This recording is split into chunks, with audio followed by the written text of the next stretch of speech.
Ever wondered why some people seem to effortlessly attract wealth? What secrets do they know that the rest of us don't?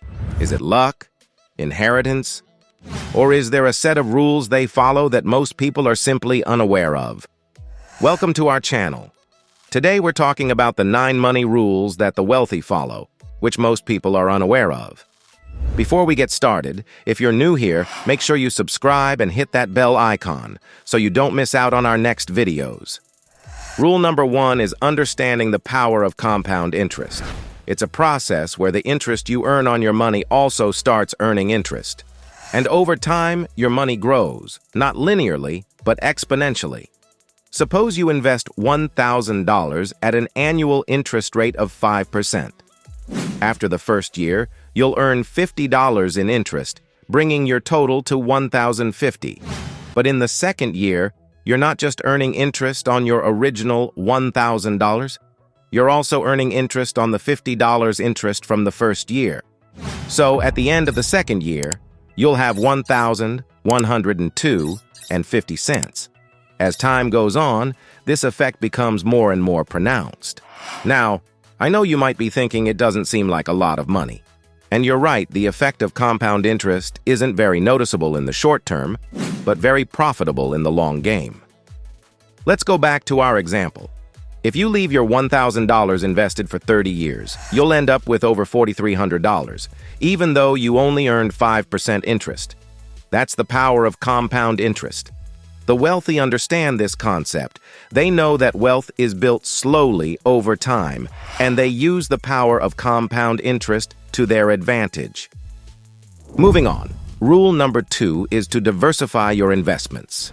It's a practice of spreading your investments around so that your exposure to any one type of asset is limited. This practice is designed to help reduce the volatility of your portfolio over time. One of the key ways to achieve a diversified portfolio is to invest in a variety of asset classes. There are different types of assets, like stocks, bonds, real estate, and cash. They perform differently under different market conditions. By diversifying your investments across various types of assets, you can help to reduce your risk and volatility. If one asset category's investment return falls, you'll be in a position to counteract your losses in that asset category with better investment returns in another asset category. And the wealthy understand this concept. They might have some money in stocks, some in bonds, some in real estate, and some in other investments. This way, if one investment doesn't perform well, they have others that might be doing better. Next up, imagine you're trying to fill a bucket with water, but there's a hole in the bottom of the bucket and water is leaking out. You can try to plug the hole, but there's a limit to how much water you can save. Now, what if instead of focusing on plugging the hole, you focused on increasing the flow of water into the bucket? You'd end up with more water, right? This is the concept behind rule number 3, prioritizing earning over saving. Now don't get me wrong, saving is important. It's crucial to have a safety net for emergencies, and saving can help you achieve certain financial goals. But there's a limit to how much you can save. You can cut back on your expenses, live frugally, and try to save as much as possible. But at the end of the day, there's a cap to how much you can save because there's a cap to how much you earn. The wealthy understand this. They know that if they want to increase their wealth, they need to focus on increasing their income. And there are many ways to increase your income. You could aim for a promotion or a raise at your job. You could start a side hustle or a small business. You could invest in assets that generate income, like real estate or stocks. Or you could even turn a hobby into a source of income. The key is to find something that you're good at. Rule number 4 is to make money work for you, also known as passive income. It's the money that you earn without having to do much for it after the initial effort. It's the golden egg that your investments, your golden goose, keep producing. The idea is to shift from an active income, where you trade your time for money, to a passive income, where your money works for you. The wealthy understand this concept. They know that time is a limited resource. There are only 24 hours in a day, and there's a limit to how much you can work and how much you can earn through active income. But with passive income, your earning potential is not tied to the number of hours you work. As simple as that. There are many ways to create passive income. You could invest in stocks or bonds that pay dividends or interest. You could invest in real estate and earn rental income. You could start a business and hire people to run it.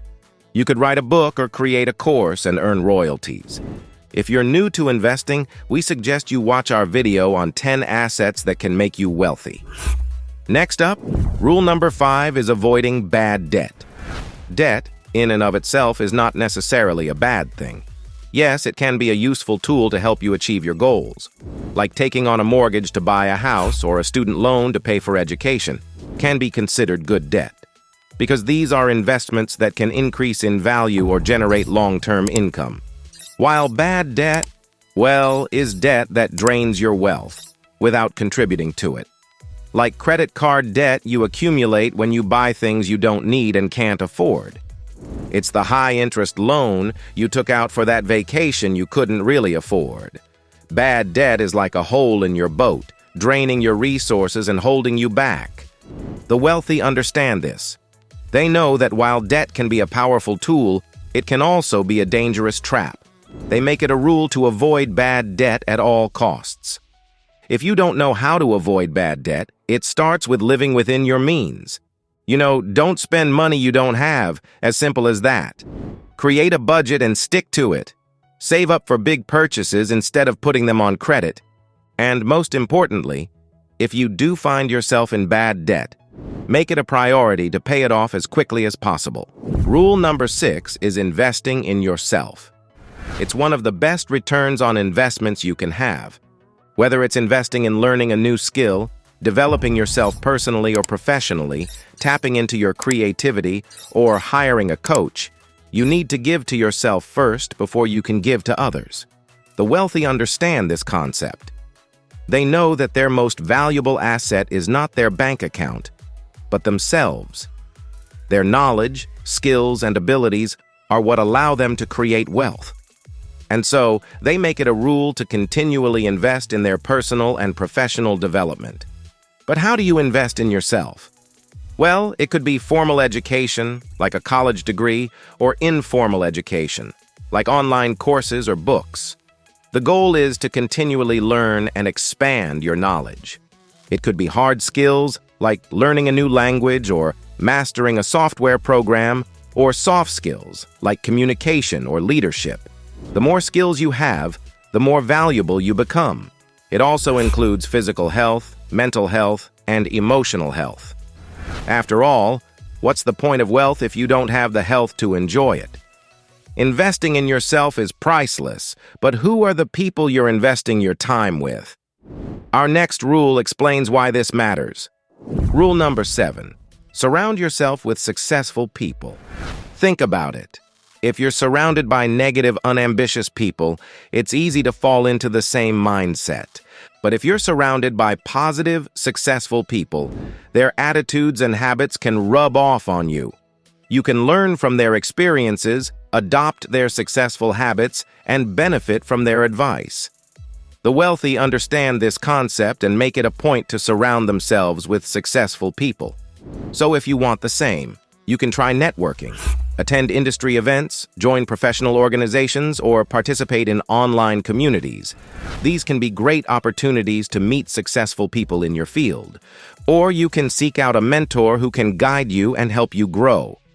This could be someone in your field who you admire, or someone who has achieved what you aspire to. And don't forget about partnering with others on projects or business ventures. This can be a great way to work closely with successful people and learn from them. Surround yourself with people who inspire you, motivate you, and push you to be your best self. Remember, you are the average of the 5 people you spend the most time with.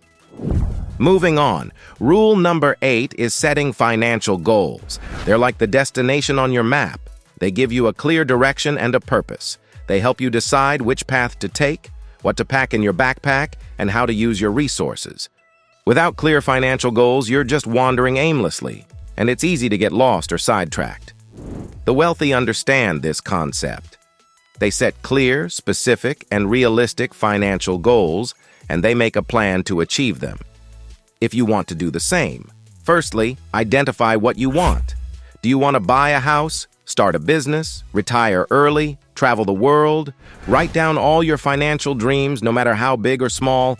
Instead of saying, "I want to save money," say, "I want to save $10,000 in the next 2 years." The more specific your goal, the easier it will be to plan for it. Once you know what you want, you need to figure out how to get there. This might involve creating a budget, cutting back on expenses, or finding ways to increase your income. So, setting financial goals gives you a clear direction, but do you know the final piece of the puzzle to build wealth? Our last rule wraps it all up. Rule number 9, give back. Imagine you're at the top of a mountain.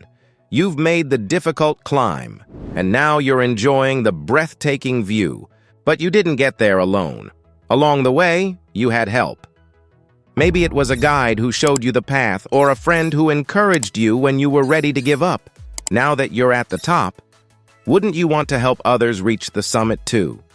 This is the essence of rule number 9, giving back. The wealthy understand the importance of giving back. They see wealth not just as a means to live a comfortable life, but also as a tool to make a positive impact on others' lives. Whether it's by donating to charities, starting foundations, or supporting causes they care about, the wealthy know that true wealth comes from helping others. Well, that's it for today. The 9 money rules the wealthy know that the poor don't. If you enjoyed the info in this video, we'd love to hear from you. Which of these rules resonates with you the most? Do you have any other money rules that you live by? Drop your comments below. And before you go, don't forget to check out our video on 10 assets that can make you wealthy. Make sure you hit that subscribe button and press the bell icon. Thanks for watching.